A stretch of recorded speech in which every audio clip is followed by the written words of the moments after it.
Bonjour tout le monde. J'espère que vous allez bien. Donc, je me présente. Je m'appelle Céline Belhaj Massoud. Je suis votre professeure de philosophie. Aujourd'hui, je vais vous présenter une leçon qui porte sur votre notion de la science.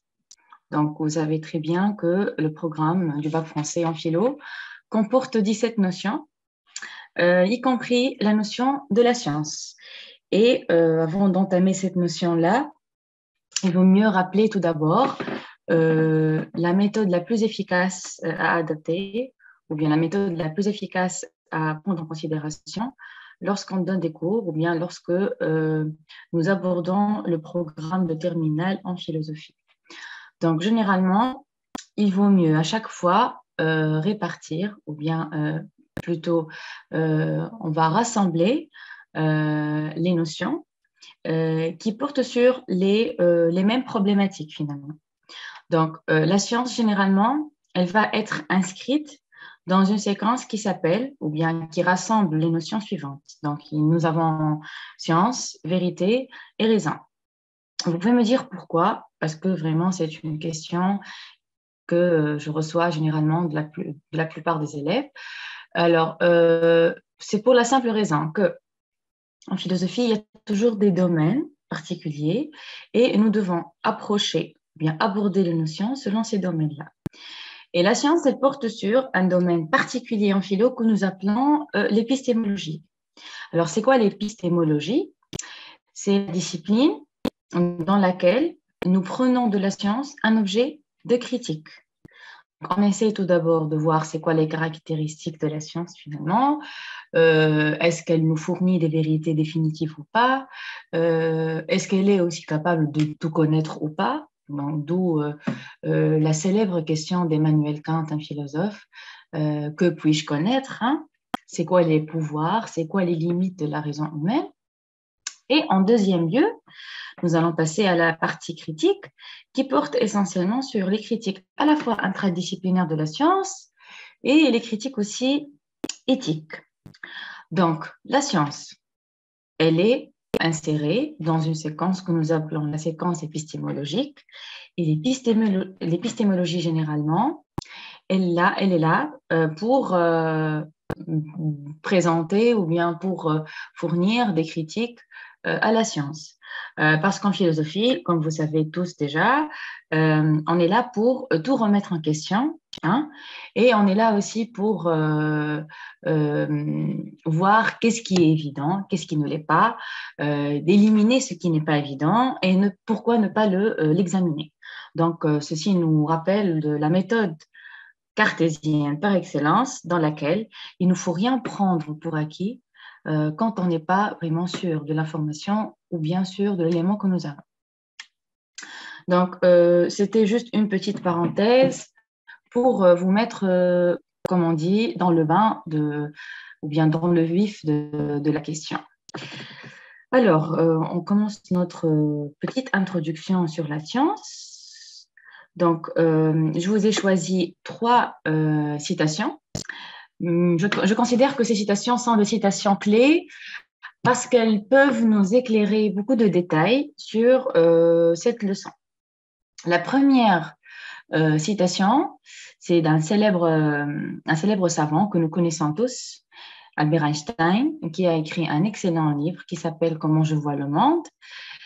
Et dans ce livre-là, il a écrit en fait sa perception du monde en tant que savant et en tant que scientifique qui a contribué en quelque sorte dans le progrès de la science. Donc, cette citation m'a paru très captivante et très intrigante aussi.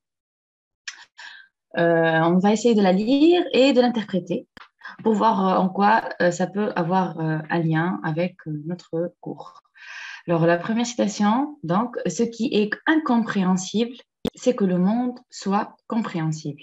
Alors, on peut s'étonner tout d'abord quand on voit cette citation-là, et surtout quand on voit qui l'a écrite. Mais si on fait un travail interprétatif, nous allons comprendre que finalement, pour Einstein, il y a vraiment une certaine impression ou bien un certain éblouissement par rapport au monde, le monde qui est à déchiffrer finalement, parce que il est plein de secrets, et nous sommes appelés à découvrir ce type de secrets. Mais finalement, pour Einstein, c'est tellement incompréhensible qu'un homme comme nous, un simple homme euh, parce que nous sommes finis finalement, nous sommes aussi imparfaits, donc on ne peut pas vraiment prétendre être imparfait. Et nous avons une toute petite raison, hein, qui nous permet d'accéder à des affinités ou bien à des vérités très infimes. Einstein, il est ébloui par l'être humain dans cette citation, parce que pour lui, c'est tellement absurde que ce petit homme-là, entre guillemets, qui est presque perdu dans ce monde, puisse le comprendre et puisse le déchiffrer. Donc, cette citation, finalement, elle est en quelque sorte un certain émerveillement de l'être humain, finalement. Donc, la deuxième citation, c'est de Galilée, toujours un savant, un savant très célèbre, qui a mis en œuvre, ou bien qui a mis en place la théorie faite déjà par Copernic et qui a beaucoup contribué à ce que nous appelons dans l'histoire des sciences la révolution copernicienne, lorsque l'humanité elle est sortie de son illusion, l'illusion de se dire finalement que nous sommes le centre du monde, c'est-à-dire le géocentrisme, que la Terre elle est le centre et que ce centre-là, il est clos, donc nous vivons dans un cosmos. Et le passage du géocentrisme à l'héliocentrisme, et comment ça a vraiment affecté l'humanité. On va en parler après.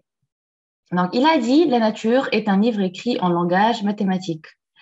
Donc, pour Galilée, la porte qui va s'ouvrir, ou bien la porte qui va nous permettre de s'ouvrir au monde des découvertes, ça ne pourrait être que les mathématiques, vu qu'elles peuvent ou bien qu'elles nous assurent des résultats certains. On passe à Novalis qui va aussi mettre en œuvre ou bien qui va mettre en valeur autre chose qui est un peu loin de la science, que nous allons découvrir maintenant. Il dit, nous cherchons partout l'absolu, mais nous ne trouvons que les choses. Alors, ici, il fait référence à la recherche de ce qui est métaphysique, ou bien à la recherche de ce qui nous transcende, ou de ce qui nous dépasse. Cette recherche-là, elle est considérée comme un certain besoin de la raison humaine, parce que la raison, elle a aussi tendance à se dépasser, à sortir de ses frontières et à vouloir découvrir ce qu'elle ne peut pas ou bien ce qu'elle n'est pas en mesure de découvrir. Mais pour Novalis, malheureusement, la raison, en cherchant tout ça, elle va vraiment être déçue parce qu'elle ne va rien trouver et il n'y a que les choses qui existent. Il nous invite ici à être pas uniquement plus réaliste, mais peut-être plus proche de ce qui est matériel, de ce qui est empirique, d'où l'empirisme, qui est un courant philosophique qui stipule finalement que la recherche ou bien la connaissance ne peut être atteinte qu'à partir de l'expérience. Donc, ces trois savants, ils nous ont donné quand même une certaine idée sur l'objet sur lequel va porter notre cours. Donc, nous allons en premier lieu parler de l'importance des différentes sciences, de leur haute considération et de leur prestige en quelque sorte. Après, nous allons voir c'est quoi ou bien comment est-ce que la raison humaine a pu faire un lien ou bien un rapport avec le réel? Est-ce qu'elle a pu vraiment comprendre le réel ou bien elle s'éloigne de ce réel-là de plus en plus? Et finalement, on va voir pourquoi a-t-on besoin parfois de dépasser les frontières de notre réflexion ou bien les frontières de notre raison. Alors, comme une petite introduction, on va lire ensemble et on va essayer de décortiquer ou bien de comprendre de quoi il s'agit. Pour connaître le monde qui nous entoure, nous nous fondons d'abord sur l'observation et l'expérience quotidienne. Et ça, vraiment, on le fait tous les jours, même dans notre vie quotidienne. Donc, on se base sur ce que nous observons, on se base sur les expériences ou bien les expérimentations que nous faisons pour pouvoir faire ou bien tirer les conclusions euh, adéquates à n'importe quelle situation. Mais cette connaissance de la réalité, elle est utile. Bon, on est bien d'accord sur que cette connaissance, elle est utile, mais elle est parfois insuffisante et voire même trompeuse. Remédiant aux insuffisances du sens commun, la science est la recherche rigoureuse et méthodique des lois qui gouvernent la pensée. Donc, la science, on peut la considérer ici comme une recherche rigoureuse et méthodique des lois qui gouvernent la pensée. Il y a deux types, il y a deux types de sciences qui sont considérées comme les sciences qui gouvernent les lois de la pensée. Alors, notamment la logique et les mathématiques. Alors, la logique, parce que la logique, finalement, elle nous fournit les axiomes, les prémices qui vont nous permettre de tirer les bonnes conclusions. Et les mathématiques en tant que discipline un peu particulière, dans le sens où elle est abstraite, elle est simple et elle nous permet d'atteindre des résultats sûrs. Alors ça, c'est un côté. Donc, on appelle logique et mathématiques déjà des sciences formelles. Formelles, le mot vient de la forme, parce que ce sont des sciences qui comptent beaucoup sur la forme. Hein? Donc, il faut qu'il y ait toujours une certaine cohérence formelle donc, pour que le résultat soit précis et cohérent. Alors, à part les sciences formelles, nous avons aussi un autre type de sciences. Alors, un autre type qui mène toujours une méthode rigoureuse, aussi rigoureuse et méthodique. Alors, ces sciences-là sont, comme vous savez, des sciences naturelles qui traitent généralement des phénomènes naturels, à savoir la physique, la chimie, la biologie, donc toutes ces sciences-là qui nous permettent de découvrir les sciences naturelles ou bien les phénomènes naturels. Voilà. Alors, il faut toujours savoir faire la distinction entre ces types de sciences-là. C'est très important. En effet, la science n'est pas la seule source de connaissances, mais elle est l'une des plus rigoureuses. On est bien d'accord sur le fait que la raison n'a pas uniquement produit la science, elle a produit d'autres choses aussi, hein. Donc, elle a produit la religion, elle a produit l'art, elle a produit le langage, donc presque toutes vos notions sont le produit de la raison. Et la science, ici, elle n'est pas la seule source de connaissances. Par exemple, on peut dire que l'expérience pratique, c'est-à-dire le vécu, il est une source de connaissances. Alors, on se rappelle par exemple des personnes qui n'ont jamais eu d'éducation, mais qui ont quand même pu avoir une certaine expérience de la vie. Donc, quand on parle avec ces personnes-là, on trouve que finalement, il y a des choses que nous pouvons apprendre d'eux. Cet apprentissage-là ou bien ces connaissances-là sont accumulées chez eux à partir de leur vécu. Donc, c'est toujours une source de connaissances. Mais là, on parle particulièrement de la science qui est la plus rigoureuse parce qu'elle est la plus exacte. Elle jouit d'une haute considération car elle éclaire notre esprit sur la compréhension du réel. Ces énoncés sont prouvés soit par un recueil de faits, soit par une démonstration logique, soit par les deux. Donc, on est toujours dans la sûreté, on est toujours dans la certitude, finalement, que les résultats vont être corrects. Parce que, ou bien nous avons des faits et nous allons les commenter, ou bien nous avons une certaine démonstration.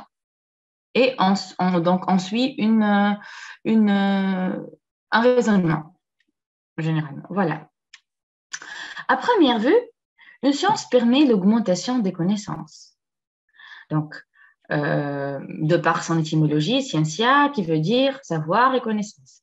Alors, c'est bien d'avoir une idée sur l'étymologie des mots, particulièrement pour réussir la dissertation en philosophie, il faut vraiment avoir une idée sur toutes les étymologies de toutes les notions que vous avez dans le programme, parce que l'étymologie, elle peut parfois nous éclairer des coins ou bien des parties que nous ignorons en quelque sorte, ou bien des parties que nous n'avons pas eu le temps de voir. Donc ici, par exemple, scientia, ça veut dire savoir et connaissance. On peut même interpréter ce mot-là, ou bien on peut même écrire tout un paragraphe qui porte sur l'étymologie d'un mot. Ici, par exemple, Scientia peut ne pas avoir beaucoup de choses à révéler, mais quand on prend, par exemple, le mot vérité, nous allons voir que la vérité, elle a une étymologie particulière. Elle peut être aletheia en grec, qui veut dire le fait de retirer le voile de quelque chose. Retirer le voile, c'est-à-dire dévoiler. Donc, et ça nous permet de faire une très belle interprétation de la notion. Donc, petite astuce méthode, soyez toujours vigilant par rapport à l'étymologie des mots que vous employez. On reprend. Donc, en effet, la scientificité de la science provient du fait qu'elle repose sur des expérimentations qui permettent de dégager des lois, des phénomènes et accéder à une connaissance objective de la réalité. Alors, il y a ici un mot qui est un peu intriguant, c'est la scientificité. Je suis sûre que c'est la première fois que vous voyez ce mot-là. Et la scientificité, généralement, c'est la caractéristique de la science, c'est-à-dire la spécificité qui fait qu'une chose soit une science. Donc, on dit, c'est quoi la scientificité de cette théorie-là, c'est-à-dire à quel degré ou bien combien peut-on dire que cette théorie-là, elle obéit aux exigences d'une science. Donc, c'est ça le mot scientificité. Vous le gardez, s'il vous plaît, parce que chaque notion, ça c'est un deuxième point de méthode, chaque notion porte avec elle tout un jargon de mots techniques qu'il faut maîtriser. Et généralement, vous trouvez tous ces mots-là, ou bien dans ce type d'introduction que je vous donne, ou bien dans un autre document qui s'appelle glossaire et que je vais vous envoyer plus tard. Mais comment déterminer si une discipline est une science? C'est ça le problème. Hein? Donc, c'est-à-dire, comment est-ce qu'on peut dire d'une science qu'elle a les caractéristiques d'une science? Autrement dit, qu'est-ce qui fait qu'une science soit une? Autrement dit, qu'est-ce qui crée la scientificité d'une science? Donc, toutes ces questions-là relèvent d'une seule et même question. Peut-on reconnaître le savoir scientifique à la qualité de ses résultats, ou bien s'agit-il plutôt d'une spécificité relative à la méthode permettant de les atteindre? Ça aussi, c'est un autre problème philosophique, parce que parfois, c'est la méthode qui est la plus importante dans une science. Ce n'est pas uniquement les résultats. Les résultats peuvent parfois être un peu trompeurs ou bien peuvent être révisés plus tard, mais la méthode, elle est toujours la même et elle est parfois aussi la chose la plus primordiale dans la connaissance. Nous allons voir ça particulièrement avec Descartes, qui va vraiment faire l'éloge de la méthode scientifique. Alors, en effet, la parole des savants est parfois remise en cause. Alors, ici, nous allons essayer de semer un peu de doute dans tout ce que nous venons déjà de dire. Alors, je récapitule un peu ce que nous venons déjà de dire. Nous avons déjà eu la chance de connaître c'est quoi les différents types des sciences. Après, nous avons dit que finalement, c'est l'objectivité qui crée la scientificité de la science. Elle est neutre, elle est impartiale, elle est toujours là pour nous assurer de bons résultats. Donc, on la considère comme la science, on la considère évidemment comme la plus prestigieuse et le moyen ou bien la source de connaissance le plus haut en considération lorsqu'il s'agit de la recherche de la vérité. Mais ici, nous allons essayer de remettre ce que nous venons de dire un peu de le remettre en cause. Et c'est ça, et c'est là où le travail philosophique va entrer en jeu ou bien va être activé. La valeur des théories, mais aussi des faits, est discutée finalement. Les vérités établies sont contestées. Par ailleurs, l'orientation des recherches scientifiques soulève parfois l'étonnement, voire la désapprobation, ce qui constitue des limites à la science dans deux domaines que nous allons maintenant découvrir. Mais j'insiste sur le fait que ici, dans cette petite partie-là, on va essayer de voir c'est quoi les choses que nous pouvons reprocher à la science et c'est quoi les choses qui peuvent vraiment représenter des failles du savoir scientifique. Parce que comme vous savez, il vaut mieux être toujours ouvert ou bien avoir toujours l'esprit critique vis-à-vis de tout. Il ne faut jamais prendre pour acquis ou bien prendre comme évident même les savoirs ou bien même la connaissance scientifique. Car ceci va engendrer de tomber dans un piège que nous appelons le piège du dogmatisme. Hein. Être dogmatiste, c'est le fait de ne croire qu'en une seule vérité.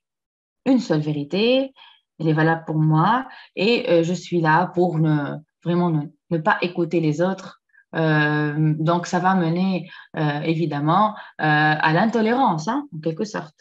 Par contre, lorsque je m'ouvre, lorsque je laisse une petite marge à chaque fois à la discussion, je peux, en quelque sorte, comprendre ou bien je peux être sûr du fait que même ce qui me semble très évident peut être mis ou bien remis en question. Et là, on va essayer de remettre en question les types ou bien le type de vérité définitive, entre guillemets, que nous pensons que la science, finalement, elle nous livre ou bien elle nous fournit, et ce, dans deux domaines. Donc, les limites de la science dans deux domaines distincts. Alors, c'est quoi ces deux domaines-là? Le premier domaine, c'est les limites scientifiques. Les limites scientifiques, c'est-à-dire des limites intradisciplinaires. C'est-à-dire, au sein de la science même, il y a ou bien on peut trouver des limites de la science. Donc, vous trouvez déjà entre parenthèses, perspective de la connaissance. Troisième petit point méthodique, il ne faut jamais oublier qu'en philosophie, nous sommes en train de travailler en termes de perspective. Donc, à chaque fois, on voit les choses d'un angle bien particulier. Ici, on va voir la science de l'angle de la connaissance. Et donc, nous allons adresser une critique de connaissance particulièrement. Alors, mais l'idée de progrès, c'est-à-dire le progrès scientifique, mais l'idée de progrès scientifique suppose l'existence de critères objectifs permettant de comparer les différents systèmes scientifiques. Or, chaque révolution scientifique implique un bouleversement culturel tel qu'il devient difficile de comparer la nouvelle science avec la précédente. Est-il alors légitime de dire que la science progresse ou bien son évolution est-elle discontinue, si bien qu'il devient impossible de parler d'un progrès linéaire? Alors ça, c'est un vrai problème, c'est un problème vraiment énorme. Parce que ici, nous allons parler du progrès de la science. Puisque la science progresse, et parfois elle peut même créer des bouleversements dans l'histoire de la science. Par exemple, on reprend toujours l'idée du passage du géocentrisme à l'héliocentrisme, par exemple. L'idée aussi qu'il y avait la science ou bien la physique moderne, ou bien la physique, disons, classique de Newton, et la relativité d'Einstein. C'est un grand bouleversement qui a été vécu par l'humanité. Je vous explique le premier, après je vous explique le deuxième. Donc, le premier bouleversement, comme on vient déjà de dire, c'était le passage du géocentrisme à l'héliocentrisme, c'est-à-dire au XVIIe siècle, quand l'humanité elle a découvert qu'elle n'est plus le centre du monde, que la Terre n'est plus le centre du monde, mais c'est bien le Soleil qui est le centre, hein, en quelque sorte. C'est pas le centre, il n'y a pas de centre parce que l'univers il est infini, hein, vous savez très bien, mais c'est le Soleil qui est fixé, qui est fixe, et que la Terre elle tourne à la fois sur elle-même que sur les autres planètes. Donc, cette découverte-là, elle a été un choc pour l'humanité au XVIIe siècle parce que il faut compter 14 siècles d'illusions, 14 siècles de croire en le fait que nous sommes dans un cosmos fermé, ou bien nous sommes en train de vivre sur une planète Terre qui est plate, en quelque sorte. Donc, ceci, Sigmund Freud, il appelle la première blessure narcissique, le premier démenti de l'humanité, c'est-à-dire le premier choc que l'humanité a eu. C'est un choc scientifique en quelque sorte, hein, parce qu'il est prouvé. Et pour le deuxième exemple que je viens de prendre, c'est le fait de passer de la physique de Newton à la physique d'Einstein. Alors, pourquoi ce passage-là? Parce qu'à l'époque de Newton, on ne savait pas qu'il y a le monde que nous appelons l'infiniment petit. Et là, vraiment, je m'adresse aux élèves qui font physique, qui font les spécialités scientifiques particulièrement.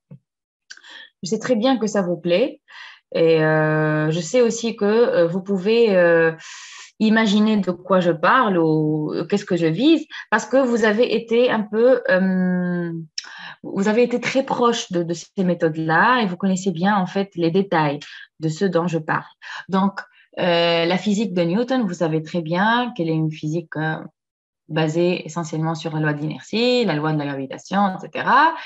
Et que cette physique-là, elle s'applique particulièrement sur le monde macroscopique, hein, par excellence. Mais lorsque l'humanité a découvert l'existence des atomes, l'existence du monde de l'infiniment petit, on a eu une petite crise dans la science. C'est quoi cette crise? C'est que les lois de Newton, qui étaient mises en vigueur à l'époque, ne peuvent plus satisfaire à nos besoins de comprendre le phénomène des atomes. C'est-à-dire, on ne peut pas appliquer ces règles-là, ou bien on ne peut pas appliquer les lois de Newton sur le monde subatomique. C'était un peu difficile même. Donc, cette petite crise-là, elle a poussé les scientifiques à réviser leurs études ou bien leur démarche et de inventer, c'est-à-dire voir, de découvrir d'autres lois qui régissent en quelque sorte le monde subatomique. Et c'est là où Einstein a fait un travail énorme quand il a trouvé beaucoup de réponses à cette question-là. Bien sûr, il n'est pas seul, Einstein, c'était vraiment avec Bohr, c'était aussi avec Heisenberg, qui était le créateur du principe d'incertitude dans la physique moderne, c'est-à-dire la physique contemporaine, disons. Et c'est le principe le plus répandu maintenant, le principe de l'incertitude, qui nous a poussé à passer du déterminisme à l'indéterminisme dans la science. Alors, imaginez que dans la science, on se dit que nous sommes régis par le principe d'incertitude ou bien le principe de l'indéterminisme. Donc, ceci déjà nous donne une idée sur les limites de la science, puisque elle est toujours en changement perpétuel. Ça ne s'arrête jamais et ça ne s'arrêtera jamais généralement. Donc ça déjà, on ne va pas dire un point faible, mais ça fait une petite faille qui fait de la science non pas le seul et unique, tout d'abord, non pas la seule et unique source de connaissances, et non pas non plus la porteuse ou bien le fournisseur des vérités définitives. Voilà. Les théories scientifiques ne cessent d'évoluer. Il semble impossible d'établir une vérité scientifique définitive, comme je viens déjà d'expliquer, en physique, le passage du déterminisme à l'indéterminisme. Alors, si vous n'arrivez pas à comprendre bien ce passage-là, vous pouvez taper sur Google ou même voir sur YouTube. Il y a plein de vidéos qui expliquent ce passage-là, un passage vraiment très, très essentiel. Cette absence de certitude est-elle due au développement insuffisant de la science ou bien à la constitution même de la réalité qui ne saurait faire l'objet d'une connaissance parfaitement objective? Alors là, on se questionne particulièrement sur le fondement de toute science qui est l'objectivité, hein. Donc, qu'est-ce qui manque finalement? Pourquoi est-ce que la science, elle a ce type de faille? Est-ce que parce que nous n'arrivons pas à bien connaître la réalité ou bien parce que la réalité, elle a vraiment des insuffisances finalement? Ça aussi, c'est une question philosophique que nous allons vraiment essayer de traiter à partir des textes, hein. N'oubliez pas que nous avons un corpus de textes bien particulier. Normalement, vous devez le recevoir parce qu'on vous l'a déjà envoyé. Le corpus de texte, là où vous allez trouver les thèses qui vous répondent à toutes les questions finalement. Donc, ça, c'était en rapport avec les limites intradisciplinaires ou bien les limites scientifiques de la science. On passe maintenant au deuxième type de limite qui sont les limites éthiques.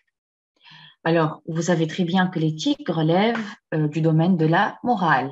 Et d'où nous sommes dans la perspective de votre programme, dans la perspective de la morale et la politique. Donc là, on change vraiment d'angle, on change de perception et on va voir à quel point le scientifique il peut tenir à ces principes éthiques et à quel point aussi les principes éthiques peuvent être des limites pour ces recherches. Parce que les recherches scientifiques, vous savez très bien que ça peut vraiment aller loin, et loin au point que toucher des choses qui sont essentielles chez l'être humain ou bien dans la vie humaine. Nous allons voir ça tout à l'heure. Alors, rechercher l'objectivité scientifique dans l'exercice de la science suppose, semble-t-il, de renoncer à tout jugement moral, politique ou religieux. C'est-à-dire le scientifique, quand il va rentrer dans son laboratoire, il doit vraiment laisser toutes ses croyances, tous ses préjugés, tous les résidus de sa culture.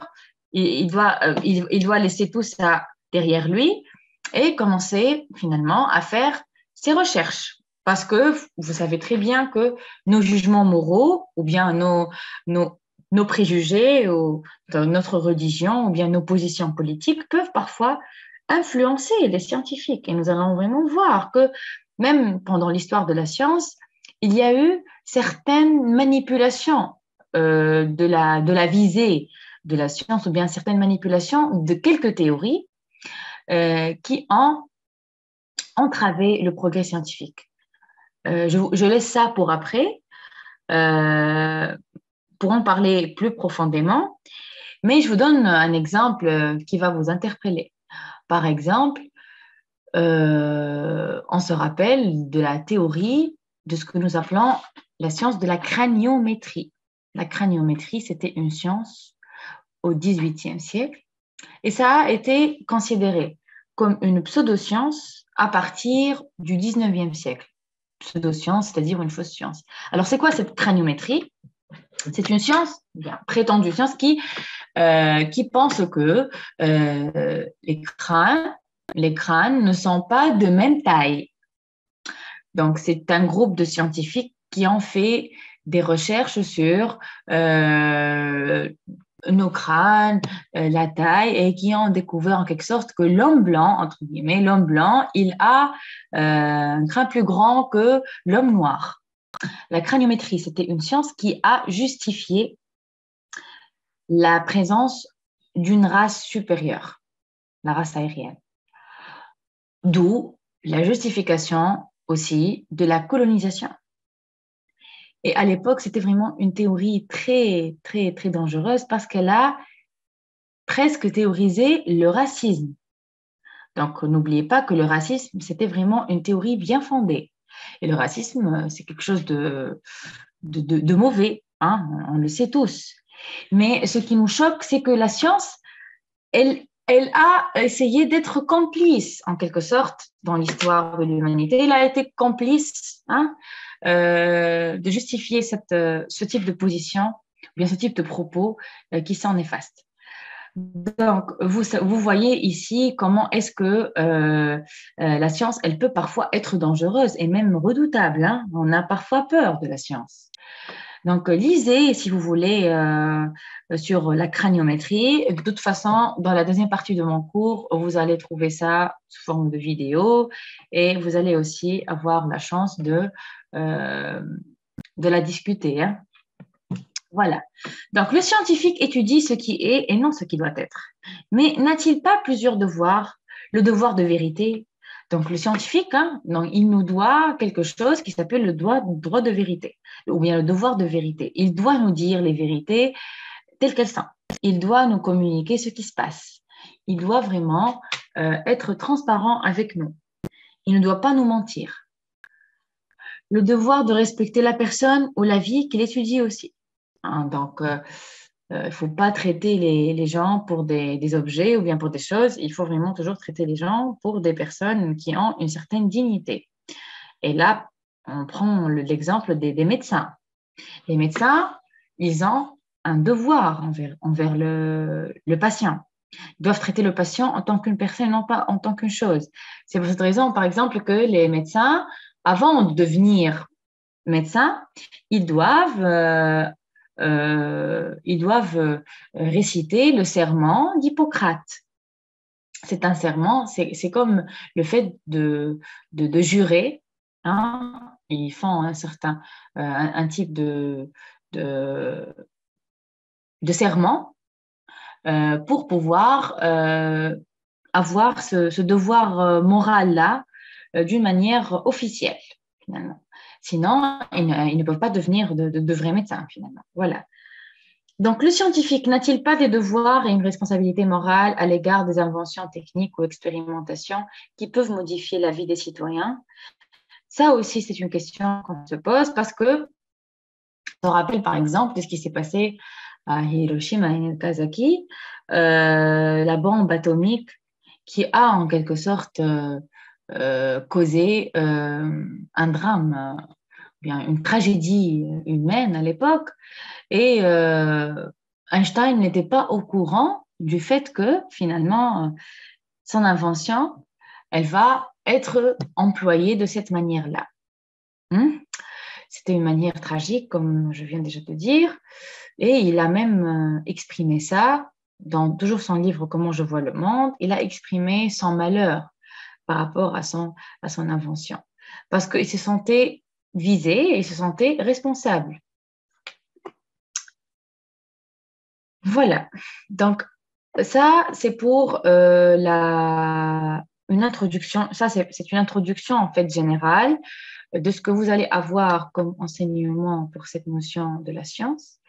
Je vous montre maintenant le plan du cours qui va être réparti normalement en 4 parties, hein. Alors, la première partie, à quoi reconnaît-on une science?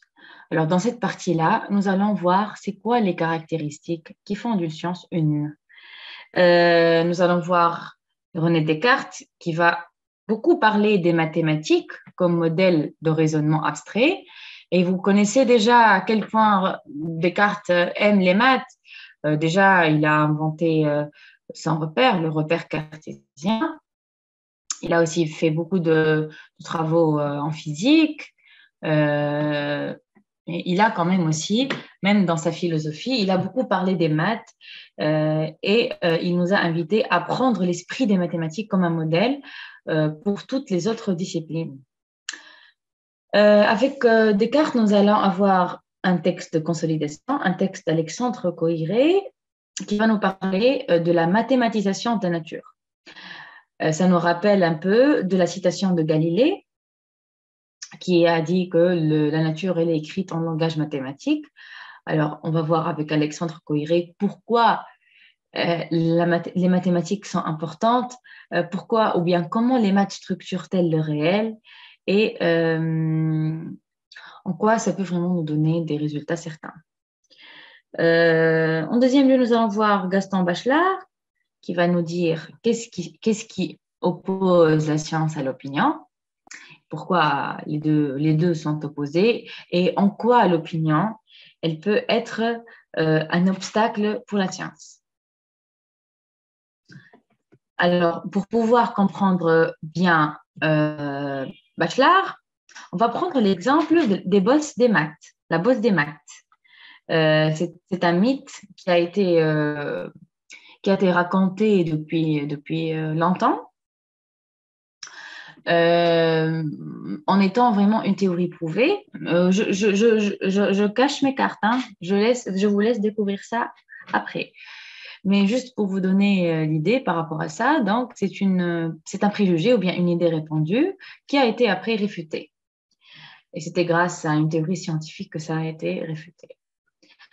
En troisième lieu, on va voir Claude Bernard qui va nous parler de la méthode expérimentale, c'est-à-dire la nécessité ou bien l'importance d'avoir une certaine expérimentation dans toutes les théories scientifiques. Et en quatrième lieu, on va voir avec Karl Popper que la théorie ne peut être scientifique que si elle est falsifiable, c'est-à-dire réfutable, qu'on peut la réfuter. C'est un constat un peu contradictoire, hein, comme vous voyez, parce que normalement, généralement, la théorie scientifique devrait être approuvée et non pas falsifiée. Mais on va voir avec Popper pourquoi il a fait vraiment le contraire. Et il l'a même considéré comme une caractéristique de la science. Bien, en deuxième partie, on va attaquer, bien évidemment, les limites. Hein, c'est la partie la plus intéressante et la plus philosophique, disons. Voilà. Les théories scientifiques ne sont pas capables de tout expliquer inconditionnellement. L'histoire des sciences n'est pas un progrès continu, mais une succession de révolutions. C'est ce que Thomas Kuhn va nous proposer dans son texte. Ça va être la notion du paradigme que nous allons découvrir. Après, avec Wilhelm Dilthey, ou bien Dilthey, ça dépend de votre prononciation, parce que c'est un allemand, on va voir la distinction entre expliquer, c'est-à-dire l'explication, et la compréhension. Les sciences de l'esprit versus les sciences naturelles. Alors, on va voir finalement pourquoi l'explication qui normalement devrait être appliquée dans les sciences naturelles ne peut pas être appliquée dans les sciences humaines. On ne peut pas, par exemple, parler d'une explication de l'être humain. On ne peut parler que de compréhension de l'être humain. Du coup, la méthode scientifique, elle peut réussir dans le domaine scientifique ou bien dans le domaine théorique, mais elle ne peut pas réussir autant quand il s'agit de l'interprétation du monde de l'être humain, finalement. Voilà. Et enfin, on va voir avec Karl Jaspers la liberté, comment elle est inaccessible à la science. L'être humain, il n'est pas réductible à la science, il est irréductible parce qu'il a une certaine liberté qui le fait détacher du règne de la finalité, du règne, pardon, du monde naturel. Voilà. En troisième lieu, on va voir le scientifique ne peut pas éviter le questionnement éthique, donc c'est les limites éthiques. En premier lieu, avec François Jacob, la science expérimentale contribue à la modification de nos modes de vie et de nos valeurs. Emmanuel Kant, il va nous parler du principe de la dignité de l'être humain. Et finalement, on va voir, bien, jeter un coup d'œil sur le préambule de la Charte nationale portant sur l'éthique de l'expérimentation animale, pour voir finalement pourquoi est-ce que l'expérimentation animale devrait être limitée en quelque sorte. Alors, et en quatrième lieu, on va voir qu'il y a des vérités inaccessibles par la raison ou la démarche scientifique. C'est un type d'ouverture ou bien de croisement avec des séquences que j'ai déjà enseignées à mes élèves, principalement quand on a fait la religion et l'art. Donc, c'est juste pour dire que l'accès à la vérité ne peut pas être uniquement fait par la raison ni par la démarche scientifique, mais il peut aussi être fait par d'autres facultés ou bien par d'autres domaines qui dépassent finalement cette démarche-là, cette démarche en quelque sorte rigoureuse et démonstrative. D'où les vérités religieuses et les vérités artistiques aussi.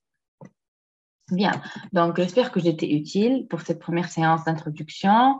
Donc, je voulais juste vous montrer, ça va être, je voulais juste de vous donner une idée premièrement, sur les pistes et les problématiques de la notion de la science. Après, vous ai montré le plan du travail. Et normalement, la séance prochaine, nous allons commencer notre première partie. Je vous recommande de lire les textes qui portent sur la première partie, d'essayer de relever les thèses et l'argument pour que la séance prochaine soit une séance plus interactive et pour que vous ayez la parole aussi quand il s'agit de connaître c'est quoi les caractéristiques d'une science. Merci et bonne soirée.